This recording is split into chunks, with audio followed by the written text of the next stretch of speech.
Mr. Speaker, I rise to add my voice to this very, very important motion that has been debated today.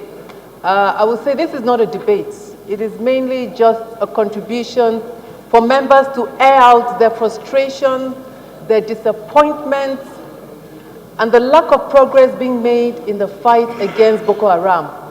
Mr. Speaker, Boko Haram seems to have perfected their act very well. They seem to have a strategy that is working.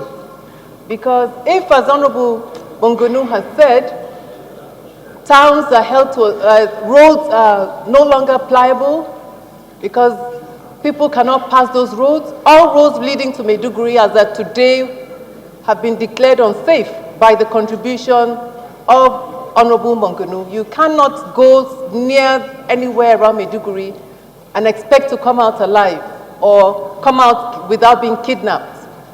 Mr. Speaker, if this is happening and the towns in the northeast are becoming ghost towns, and like Honorable Mongonu said, 300 vehicles you'll find moving on a road and they're not even able to move for over an hour unless they're escorted, that means that the northeast is gradually coming to a standstill.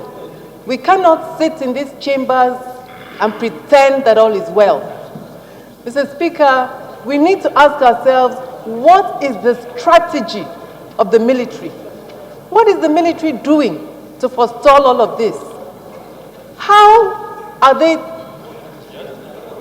portraying that whatever they're doing is effective and that they even know what they're doing? There seems to be a failure of military intelligence. There seems to be absolutely no intelligence gathering.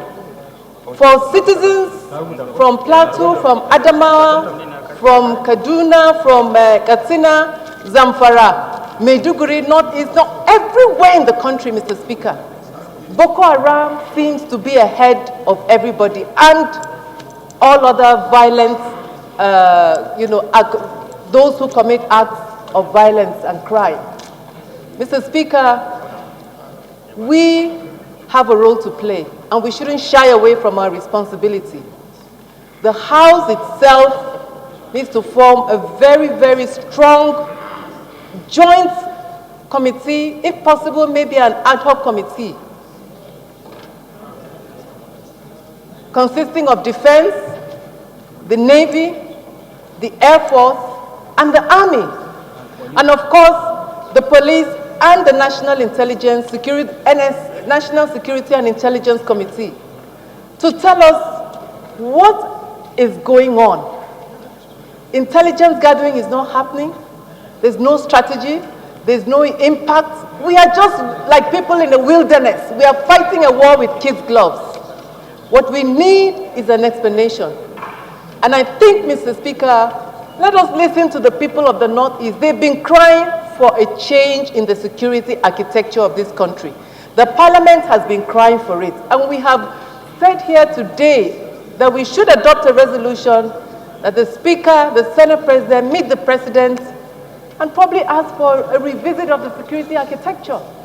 And we expect the Speaker to come back with good news that there will be such a revisit of the security architecture, because most of these service chiefs, their term is already up. Most of them are sitting on offices that have expired. Maybe that is why this war is not being fought.